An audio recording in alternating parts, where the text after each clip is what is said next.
तो hello my dear friends, कैसे हैं आप लोग। आई होप आप लोग मज़े में होंगे। आप सभी का स्वागत है आपका आपके अपने YouTube channel smart work online class में।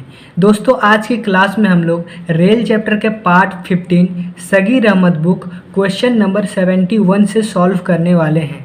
तो बिना देर किए हुए चलते हैं सीधे हम अपनी क्वेश्चन की ओर और क्वेश्चन को एक एक करके ट्रिक के माध्यम से बहुत ही इजी तरीक़ा से सॉल्व करते हैं। क्वेश्चन नंबर 71 कह रहा है कि दो रेलगाड़ियां एक दूसरे की ओर ए और बी स्टेशन से क्रमशः 50 किलोमीटर प्रति घंटा तथा 60 किलोमीटर प्रति घंटा की चाल से आ रही है।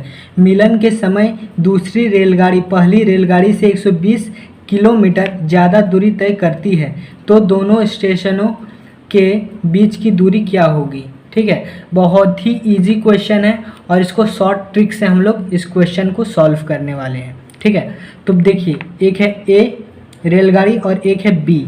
ठीक है, ए की जो चाल है वो 50 किलोमीटर प्रति घंटा है। जो चाल ए की है वो 50 किलोमीटर प्रति घंटा है और बी की कितना है, 60 किलोमीटर प्रति घंटा है। ठीक है, इसको क्रॉस कर लेंगे। ठीक है, क्रॉस जब करेंगे इसको तो ये अनुपात में यानी रेशियो में चेंज हो जाएगा, यानी 60 इधर आ जाएगा और 50 इधर आ जाएगा। ठीक है, ये अनुपात में चेंज हो गया। 10 से 10 कैंसिल हो जाएगा। ठीक है, अब देखिए यहाँ पर बोल दिया गया है कि मिलन के समय दूसरी रेलगाड़ी पहली रेलगाड़ी से 120 किलोमीटर ज़्यादा दूरी तय करती है। ठीक है, तो दूरी देखिए यहाँ पर क्या है, जो दूरी है वो मेरा 120 है। ठीक है, किलोमीटर है। अब दोनों को ये 6 को 120 से इंटू कर देना है और 5 को भी 120 से इंटू कर देना है। ठीक है, जब इंटू करेंगे 120 को 6 से तो मेरा आ जाएगा, 10 को 10 बिठा देंगे, 12 छके 72 आ जाएगा। ठीक है, और इधर करेंगे 10 बिठा देंगे, 12 को 5 से इंटू करेंगे, 12 पचे 60 हो जाएगा। ठीक है, और हमसे देखिए पूछा गया है यहाँ पर कि दोनों स्टेशनों के बीच की दूरी पूछा गया, यानी कुल दूरी पूछा गया है। तो दोनों को बस सिर्फ ऐड कर देना है, यानी 720 प्लस 600 को ऐड करेंगे तो मेरा 1320 आ जाएगा। 1320 किलोमीटर मेरा आंसर हो जाएगा, यानी कि ऑप्शन नंबर मेरा हो जाएगा, ऑप्शन नंबर मेरा 3, ऑप्शन नंबर 3 मेरा आंसर हो जाएगा। तो देखिए दोस्तों, कितना बढ़िया ट्रिक से ये क्वेश्चन इजीली सॉल्व हो गया। तो चलते हैं क्वेश्चन नंबर 72 की ओर। क्वेश्चन नंबर 72 कह रहा है कि दो रेलगाड़ियां एक ही समय पर स्टेशनों ए तथा बी से एक दूसरे की ओर 36 किलोमीटर प्रति घंटा तथा 42 किलोमीटर प्रति घंटा की क्रमशः गति से चली। जब वह मिली तो यह पाया गया कि एक रेलगाड़ी दूसरे से 48 किलोमीटर अधिक चली थी। दोनों स्टेशनों के बीच की दूरी क्या होगी, हमसे पूछा गया है। दोनों स्टेशनों के बीच की दूरी हमसे पूछा गया है। तो देखिए, जब भी आपसे ऐसा क्वेश्चन रहे कि दो चाल दे दिया रहे, ठीक है, दो चाल दे दिया रहे और 1 किलोमीटर में दूरी रहे, ठीक है, अंतर रहे, दूरी का अंतर रहे। देखिए अधिक है, अधिक और कम क्या बताता है, अंतर को बताता है। ठीक है, यानी दूरी का अंतर है, यानी दो चाल और एक अंतर दूरी का दे दिया रहे तो एक शॉर्ट ट्रिक लगता है, यहाँ एक फॉर्मूला लगता है। ठीक है, वो क्या लगता है, S1 प्लस S2 बटा S1 माइनस S2 इंटू दूरी का अंतर। ठीक है, ये एक फॉर्मूला लगता है। ठीक है, जब ऐसा टाइप का क्वेश्चन रहे तब। ठीक है, अब देखिए यहाँ पर S1 दे दिया गया, यानी चाल 1, S1 का मतलब चाल, स्पीड। ठीक है, चाल 1 और चाल 2 दे दिया गया है, यानी चाल 1 कितना है, 36 है, तो 36 लिख लेंगे, प्लस चाल 2 देखिए दे दिया गया है 42 लिख लेंगे, बटा S1 कितना है, 36 है, 36 माइनस S2 कितना है, 42 है। ठीक है, देखिए 42 इंटू, यहाँ इंटू कर लेंगे। अब देखिए दूरी का अंतर, देखिए यहाँ पर दूरी का अंतर दे दिया गया है 48। ठीक है, 48 किलोमीटर, 48 लिख लेंगे। ठीक है, अब देखिए इन दोनों को ऐड कर देंगे, 36 प्लस 42 को, तो मेरा हो जाएगा इधर 78 हो जाएगा, बटा इसमें से इसको घटाएंगे 42 में से 36 को घटाएंगे तो कितना हो जाएगा 6, और इधर 3 में से 3 जाएगा 6, यानी 6 बचेगा, इंटू 48। यहाँ प्लस माइनस को नहीं कंसीडर करना है, ठीक है। अब देखिए 6 को काटेंगे, ये पूरा से कट जाएगा एक बार में, 6 एक यहाँ आ जाएगा 18 हो जाएगा, 6 तिया 18, यानी 13 को 48 से जब इंटू करेंगे तब मेरा आ जाएगा 624 किलोमीटर मेरा आ जाएगा। 13 को 48 से इंटू करेंगे तब मेरा 624 किलोमीटर हो जाएगा, और ये मेरा आंसर हो जाएगा। यानी कि ऑप्शन नंबर मेरा 1 मेरा आंसर हो जाएगा। आई होप दोस्तों आप लोगों को समझ में आया होगा।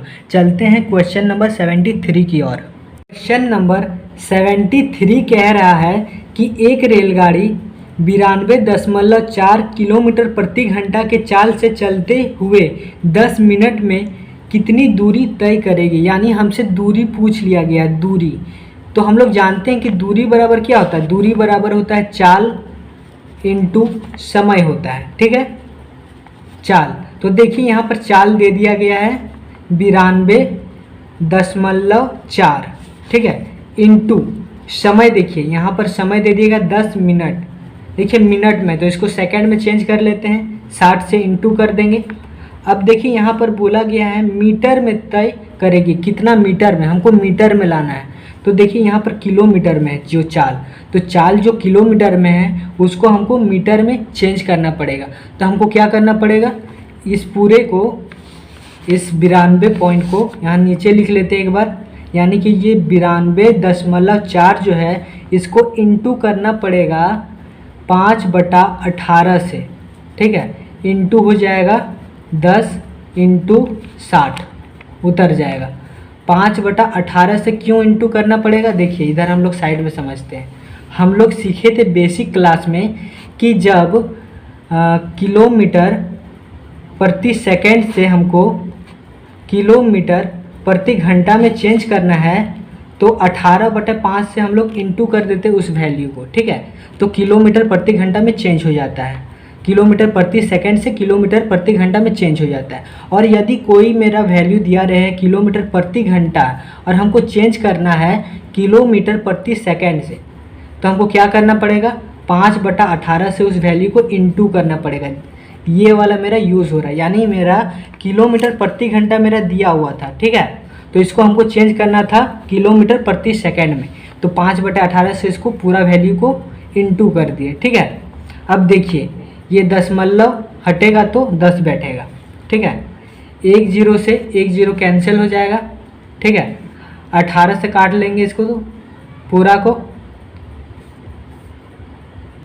इसको 3 से काट लेते हैं, 6 से काट लेते हैं, 6 तिया 18, और इसको भी 6 से काट लेते हैं, 10 बार में कट जाएगा।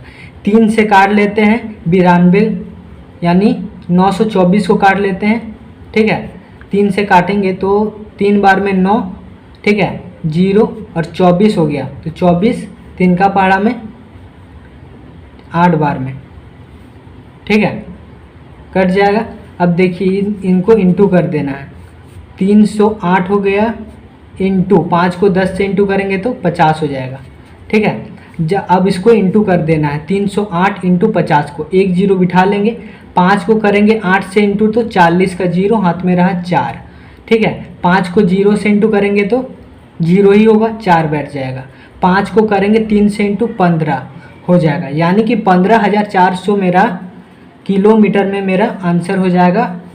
ये मेरा आंसर हो जाएगा 15,400 किलोमीटर, यानी कि ऑप्शन नंबर मेरा 1 आंसर हो जाएगा। आई होप दोस्तों आप लोगों को समझ में आया होगा। चलते हैं क्वेश्चन नंबर 74 की ओर। क्वेश्चन नंबर 74 कह रहा है कि ट्रेन में बैठे एक यात्री 4 घंटे में 3600 बिजली के खंभे को गिनता है। यदि 2 खंभों के बीच की दूरी 50 मीटर हो तो ट्रेन की गति यानी चाल क्या होगी, ठीक है। बहुत ही इजी क्वेश्चन है, हमसे चाल पूछा है यानी गति।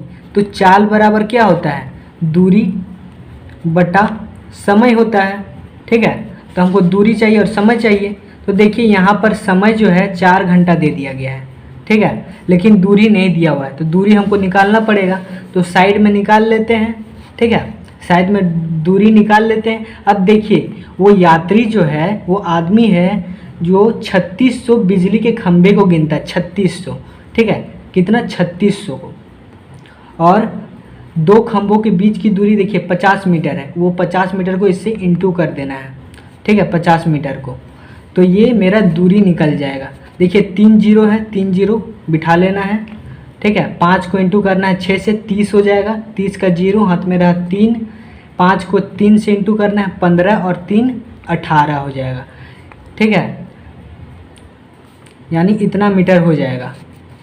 इसको पुट कर लेना यहाँ पर दूरी के जगह पे,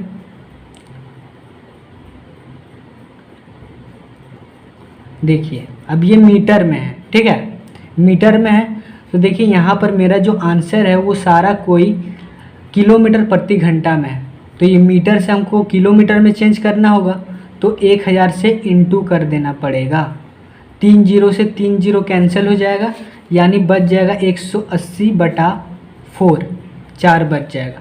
काटते हैं 18 को, 4 बार में 16 हो जाएगा, ठीक है, और 2 बच जाएगा इधर, तो 20 हो जाएगा, तो 4 पच्चे 20, यानी पूरी 45 बार में कट जाएगा, यानी 45 किलोमीटर प्रति घंटा मेरा चाल निकल जाएगा, और ये मेरा आंसर हो जाएगा, यानी कि ऑप्शन नंबर 3 मेरा आंसर हो जाएगा। आई होप दोस्तों आप लोगों को समझ में आया होगा। चलते हैं क्वेश्चन नंबर 75 की ओर। क्वेश्चन नंबर 75 कह रहा है कि 60 किलोमीटर प्रति घंटा के रफ्तार से चलती हुई ए ट्रेन विपरीत दिशा में आती हुई बी ट्रेन को 30 सेकंड में पार कर जाती है। बी ट्रेन की लंबाई ज्ञात करने के लिए एक्स तथा वाई दो कथन में से कौन सा आवश्यक है। एक्स दे दिया गया ए ट्रेन की लंबाई और वाई दे दिया गया है बी ट्रेन की चाल, ठीक है। तो देखिए इस तरह का क्वेश्चन है, बनाने का नहीं है, ये समझने वाला क्वेश्चन है, तो इस क्वेश्चन को हम लोग समझेंगे, ठीक है। बहुत कोई ये क्वेश्चन को समझ नहीं पाता है, ठीक है, तो आप समझने का कोशिश कीजिएगा, बहुत ही अच्छा क्वेश्चन है, ठीक है। तो देखिए इसमें बोला गया है एक ट्रेन है, देखिए समझिए, यहाँ से एक ट्रेन है जो इधर जाती है, इसका नाम ए है, ठीक है, और एक ट्रेन जो है वो इधर आती है, यानी विपरीत दिशा में जाती है, ठीक है, इसका नाम बी रख देते हैं। ए ट्रेन का जो चाल है वो दे दिया गया है, चाल दे दिया गया, देखिए 60 किलोमीटर, ठीक है, 60 किलोमीटर प्रति घंटा, ठीक है, और ए ट्रेन का समय भी दे दिया गया है, समय 30 सेकंड, ठीक है, 30 सेकंड में बी ट्रेन को पार कर जाती है, बोल दिया गया है, ठीक है। लेकिन बी ट्रेन की ना तो चाल दी गई है, चाल नहीं दिया गया है, और ना ही समय दिया गया है, समय भी नहीं दिया गया, और दूरी भी नहीं दिया गया है, दूरी इसका भी नहीं दिया गया है, और दूरी इस ट्रेन का भी नहीं दिया गया है। तो देखिए हम लोग जानते हैं कि एक फॉर्मूला होता है, ठीक है, यदि हम लोग इस फॉर्मूला में पुट करेंगे, समझिए क्वेश्चन को, ठीक है, फॉर्मूला होता है लंबाई बटा समय इंटू 18/5 बराबर चाल, ये फॉर्मूला होता था, ठीक है। तो देखिए ट्रेन जो है विपरीत दिशा में जा रही है, ठीक है, तो हम लोग जानते हैं विपरीत दिशा में कोई ट्रेन जाती है तो चाल और लंबाई दोनों जुट जाती है। तो देखिए लंबाई दोनों ट्रेन की नहीं दिया गया है, दोनों ट्रेन का ही लंबाई नहीं दिया गया है, ठीक है, समय दे दिया गया है, 18/5 पुट करेंगे और चाल भी जुटेगा, तो एक ट्रेन का चाल दे दिया गया है 60 और एक ट्रेन का नहीं दिया गया है, यानी कि दोनों ट्रेन का दूरी नहीं दिया गया है और ना ही एक ट्रेन का चाल दे दिया गया है। तो देखिए दोनों ही ट्रेन का दूरी नहीं दिया गया है, तो ऐसा सिचुएशन में क्या होगा कि देखिए यहाँ जो दे दिया गया एक्स वाला, ए ट्रेन की लंबाई नहीं दिया गया है और ना ही बी ट्रेन की चाल दिया गया है, तो ये वाला क्वेश्चन बनेगा नहीं बनेगा। तो मेरा हो जाएगा ऑप्शन नंबर 4, यानी एक्स एवं वाई दोनों आवश्यक है, यानी एक्स यानी ए ट्रेन की लंबाई भी ज़रूरी है और वाई ट्रेन यानी बी ट्रेन की चाल भी ज़रूरी है, तभी ये क्वेश्चन मेरा बनेगा, अन्यथा ये क्वेश्चन मेरा नहीं बनेगा। यानी समझ में आया दोस्तों, यानी इस क्वेश्चन को बनाने के लिए हमको ए ट्रेन की लंबाई भी चाहिए और बी ट्रेन की चाल भी चाहिए, तब जाकर मेरा बी ट्रेन की लंबाई निकलेगी, अन्यथा मेरा ये क्वेश्चन नहीं बनेगा। इसीलिए ऑप्शन नंबर 4 हो जाएगा मेरा आंसर, यानी एक्स भी ज़रूरी है और वाई भी ज़रूरी है। यानी ए ट्रेन की लंबाई भी ज़रूरी है और बी ट्रेन की चाल भी ज़रूरी है। जब मेरा ए ट्रेन की लंबाई भी दिया रहेगा और बी ट्रेन की चाल भी दिया रहेगा तब जाकर मेरा बी ट्रेन की लंबाई निकलेगा। यानी कि मेरा इन दोनों दिया रहेगा तभी मेरा आंसर निकलेगा, नहीं तो मेरा आंसर नहीं निकलेगा इन दोनों के बिना। आई होप दोस्तों आप लोगों को समझ में ये क्वेश्चन आया होगा। ठीक है, और दोस्तों ये क्वेश्चन, ये जो चैप्टर है ये ख़त्म हो गया फाइनली दोस्तों। और अगले क्लास में एक नया चैप्टर मैं लेके आऊँगा दोस्तों आप लोगों के लिए, जो बहुत ही मज़ेदार चैप्टर होने वाले हैं। यदि आप लोग चैनल पे नए हैं दोस्तों तो लाइक शेयर सब्सक्राइब करके बेल आइकन को ज़रूर प्रेस करें ताकि मेरी आने वाली वीडियो की नोटिफिकेशन सबसे पहले आप तक पहुँच सके। तब तक के लिए जय हिंद, वंदे मातरम। फिर मिलते हैं ऐसे एक वीडियो के साथ।